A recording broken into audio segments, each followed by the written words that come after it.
Ever wondered what happens when royal crowns get a little crooked? What secrets lie behind palace doors? From forbidden love affairs to political schemes that change the course of history, royal women have often found themselves at the center of scandals that shocked the world.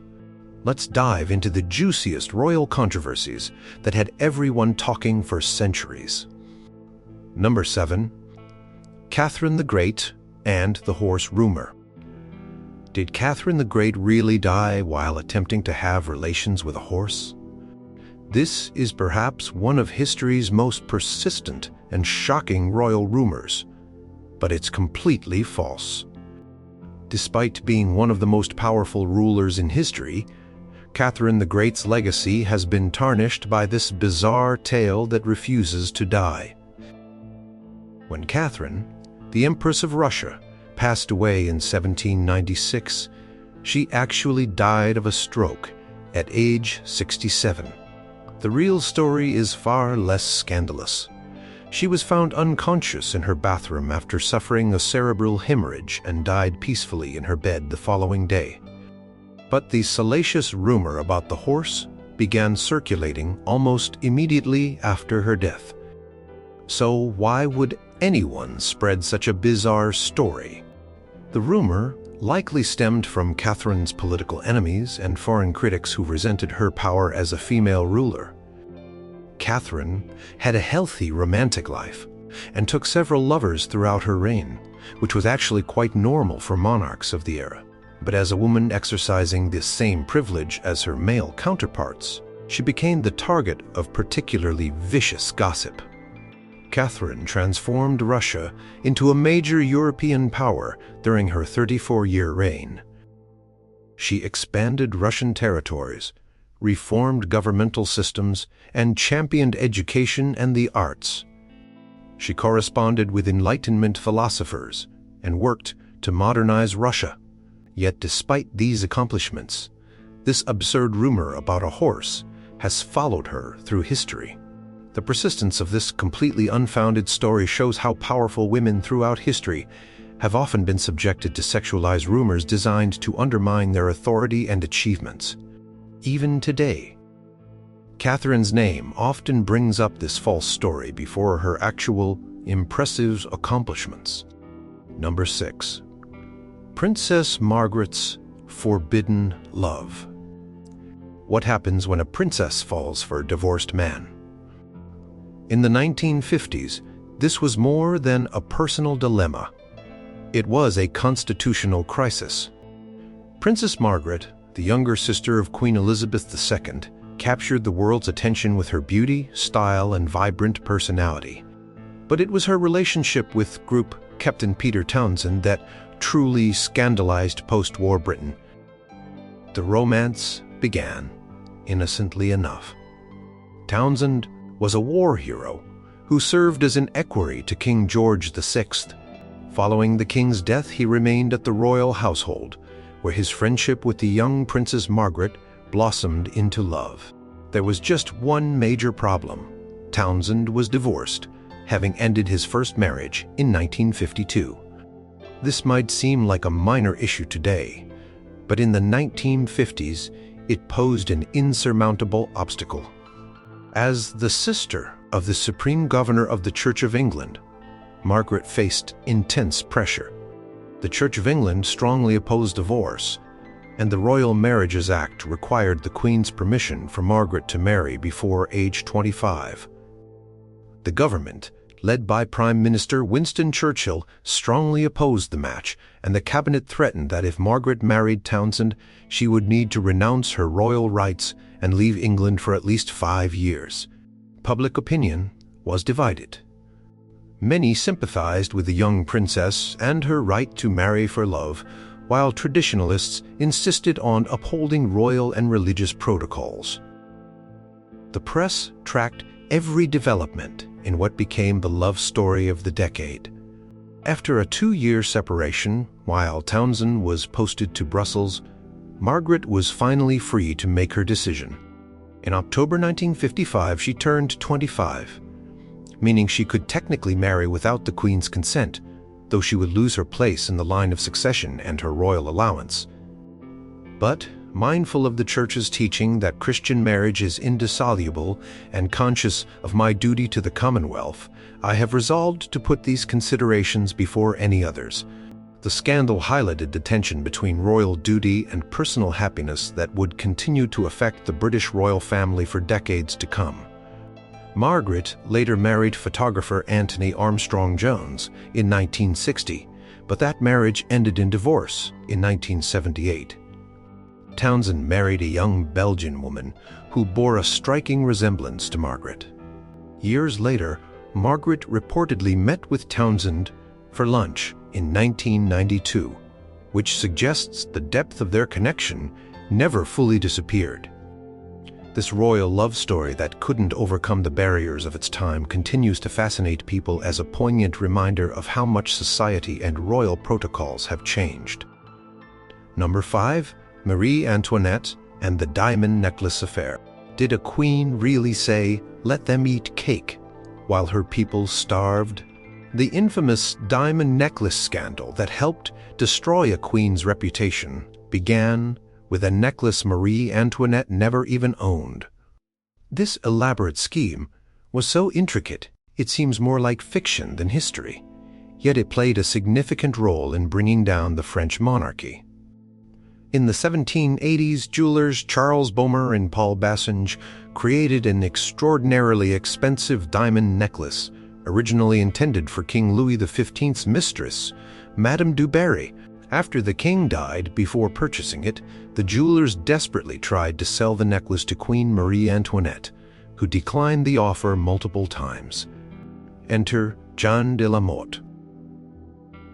A cunning con artist with noble aspirations, she convinced Cardinal de Rohan, who was eager to gain favor with the queen, that Marie Antoinette secretly wished to purchase the necklace but needed the cardinal to act as her intermediary. De la Motte even arranged for the cardinal to meet the queen in the gardens of Versailles at night, actually an actress who resembled Marie Antoinette. Convinced he was doing the queen's bidding, Cardinal de Rohan obtained the necklace from the jewelers and gave it to de la Motte, who promptly broke it apart and sold the diamonds in London.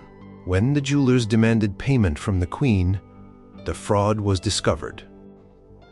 King Louis XVI was furious and had the cardinal arrested in a very public manner.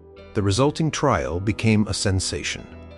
Though the cardinal was eventually acquitted and de la Motte was punished, the damage to the queen's reputation was irreparable. The public readily believed Marie Antoinette could be involved in such an extravagant scheme, even though she was completely innocent.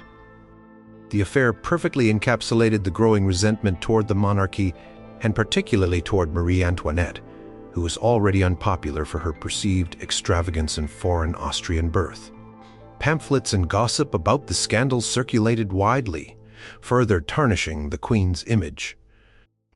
This scandal occurred just 4 years before the French Revolution began. The diamond necklace affair helped crystallize public opinion against the queen, painting her as frivolous and deceitful at a time when France was struggling with economic hardship. The famous quote, "Let them eat cake," was never actually said by Marie Antoinette, but fabrications like these, along with the diamond necklace scandal, created an image of a heartless queen disconnected from her suffering subjects. The tragic irony is that Marie Antoinette was completely innocent in this affair, yet paid dearly for it in the court of public opinion. The scandal demonstrates how perception often matters more than reality, especially for women in positions of power who become easy targets for criticism and slander. This 18th century scandal foreshadowed modern media firestorms where public figures can be tried and convicted in the press before all facts emerge. Number 4. Wallis Simpson, the woman who changed the British monarchy. What kind of woman could make a king give up his throne? The romance between King Edward VIII and American divorcee Wallis Simpson created perhaps the greatest constitutional crisis in modern British history and forever changed the course of the monarch. When Edward VIII ascended the British throne in January 1936, He was already deeply in love with Wallis Simpson, an American woman who was then in the process of divorcing her second husband. The relationship had been kept relatively quiet during his time as Prince of Wales, but as King Edward's determination to marry Wallis forced a constitutional showdown that rocked the British Empire. As King Edward was also the head of the Church of England, which did not recognize divorce at that time, the British establishment, including the government, the church, and the royal family, united in opposition to the match. Prime Minister Stanley Baldwin made it clear to the king that the British people would not accept a twice-divorced American woman with 2 living ex-husbands as their queen. Edward, however, was determined. He famously declared, "I have found it impossible to carry the heavy burden of responsibility and to discharge my duties as king as I would wish to do without the help and support of the woman I love." On December 11, 1936, after ruling for only 326 days, Edward VIII signed the instrument of abdication, giving up the throne for love. The scandals sent shockwaves around the world. Edward's younger brother, Albert, became King George VI, the father of the future Queen Elizabeth II. Edward and Wallis married in France in 1937 and were given the titles Duke and Duchess of Windsor. Though Wallis was denied the style of Royal Highness, a slight that wounded Edward deeply. The scandal didn't end with the abdication. The couple's reputation was further damaged during World War II, when they were suspected of Nazi sympathies. They visited Germany in 1937 and met with Adolf Hitler, creating deeply troubling photographs that would haunt them forever. After the war, the Duke and Duchess lived primarily in France as social celebrities, largely estranged from the royal family. Wallis Simpson remains one of the most controversial figures in royal history. Was she a calculating social climber who seduced a king and disrupted the monarchy? Or was she simply a woman who found herself at the center of extraordinary events, blamed for the choices a king made for himself? The truth, as always, is likely somewhere in between. The abdication crisis transformed the British monarchy, unexpectedly placing Elizabeth II's father on the throne and setting in motion the events that would lead to her record-breaking reign. It also established a precedent about the personal sacrifices expected of the monarch that would influence royal marriages for decades to come. Number 3. Princess Diana, the fairy tale that turned into a nightmare. How does a shy kindergarten teacher become the most famous woman in the world? Princess Diana's story began as a fairy tale but unraveled into one of the most painful and public royal scandals in modern history, captivating the world from her wedding day until her tragic death and beyond. When 19-year-old Lady Diana Spencer married Prince Charles in 1981, the wedding was watched by an estimated 750 million people worldwide. Diana, with her youth, beauty, and natural warmth, seemed like the perfect princess. But behind the scenes, the marriage was troubled from the start. Charles was still emotionally attached to Camilla Parker Bowles, with whom he had a long relationship before meeting Diana. As Diana later famously said in a BBC interview, "There were 3 of us in this marriage, so it was a bit crowded." The Princess of Wales struggled with bulimia, depression, and feelings of isolation within the royal family. Despite these personal challenges, she devoted herself to humanitarian causes, most notably her groundbreaking work with AIDS patients and the campaign against landmines. The marriage breakdown became increasingly public throughout the late 1980s and early 1990s. In 1992, Andrew Morton's explosive book, Diana, Her True Story, revealed the extent of Diana's unhappiness, including suicide attempts and her knowledge of Charles's continued relationship with Camilla. That same year, transcripts of intimate phone conversations between Charles and Camilla were leaked to the press in what became known as Camillagate. Not to be outdone, recordings of flirtatious conversations between Diana and her friend James Gilbey were also published, dubbed Squidgygate, after Gilbey's nickname for her. In December 1992, Prime Minister John Major announced Charles and Diana's formal separation to the House of Commons. The scandal reached its peak in November 1995, when Diana gave her notorious interview to BBC's Panorama program. Watched by 23 million people, Diana discussed her bulimia, her affair with James Hewitt, her doubts about Charles's suitability to be king, and her feelings about Camilla. This interview effectively sealed the fate of the royal marriage, with Queen Elizabeth II formally advising the couple to divorce shortly afterward. The divorce was finalized in August 1996, with Diana receiving a substantial settlement but losing the title Her Royal Highness. She continued her charitable work and began a relationship with Dodi Fayed.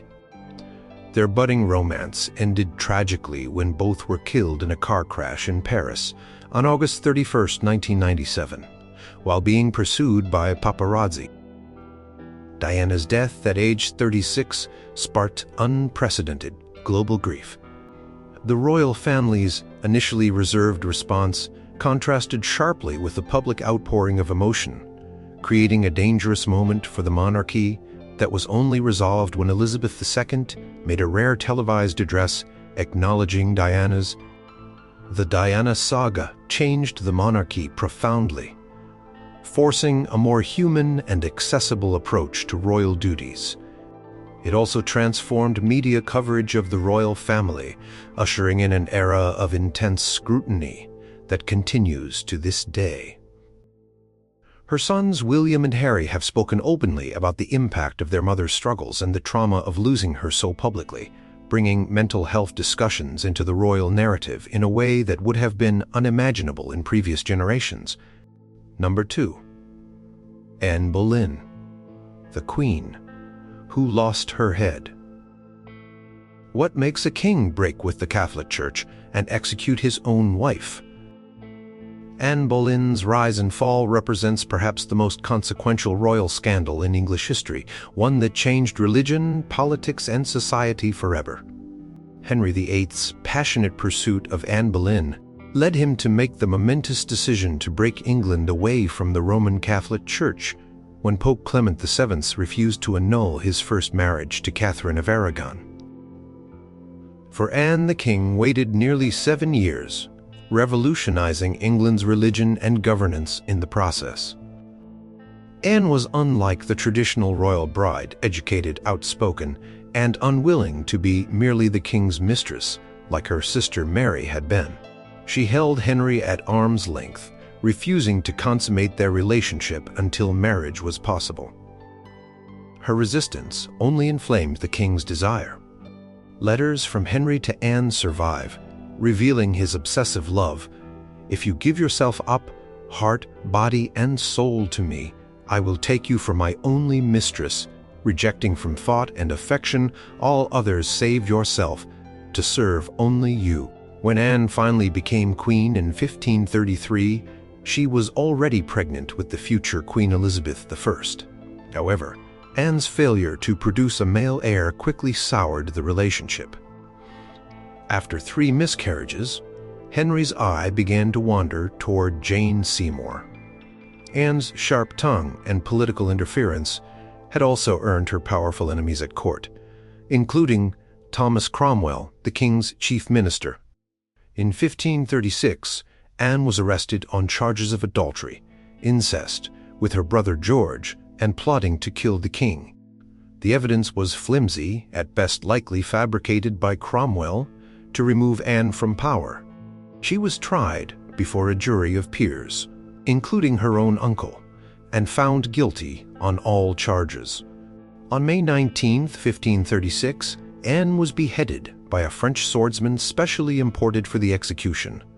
Henry's one act of mercy toward the woman he had once moved heaven and earth to marry. Anne's daughter Elizabeth was declared illegitimate and removed from the succession. though she would eventually become one of England's greatest monarchs. Henry married Jane Seymour just days after Anne's execution, finally getting the male heir he craved when Edward VI was born in 1537. The Anne Boleyn scandal fundamentally altered England's history. The break with Rome established the Church of England with the monarch as its head, a religious settlement that endures to this day. The dissolution of the monasteries that followed redistributed vast wealth and land, creating a new supporting class for the Tudor dynasty. Anne herself has been reimagined countless times throughout history as a scheming temptress, an innocent victim, a religious reformer, or a proto-feminist who refused to be controlled by powerful men. Her story continues to fascinate because it combines political intrigue, religious revolution, sexual politics, and personal tragedy in a way few historical events can match. Number 1. Cleopatra, the queen who conquered Roman hearts. How did an Egyptian queen seduce the most powerful men in Rome? Cleopatra VII's relationships with Julius Caesar and Mark Antony created scandals that reverberate through history, changing the very course of the ancient world and creating an enduring legacy that still captivates us today. When 21-year-old Cleopatra had herself smuggled into Julius Caesar's chambers wrapped in a carpet in 48 BCE, she set in motion one of history's most consequential royal scandals. The young queen was fighting for her throne against her brother husband, Ptolemy XIII, and she needed Caesar's support. Their first meeting turned into a love affair that would produce a son, Caesarion, and secure Cleopatra's position as Egypt's sole ruler. The scandal shocked Rome. Caesar was 52, already married to Calpurnia, and Romans viewed Cleopatra as a foreign temptress, using her feminine wiles to influence their leader. When Caesar brought Cleopatra to Rome, installing her in his villa across the Tiber, the outrage intensified. He even placed a golden statue of Cleopatra in the temple of Venus Genitrix, blasphemously associating her with the goddess ancestress of Caesar's family. Some historians believe this relationship contributed to the conspiracy that led to Caesar's assassination in 44 BC.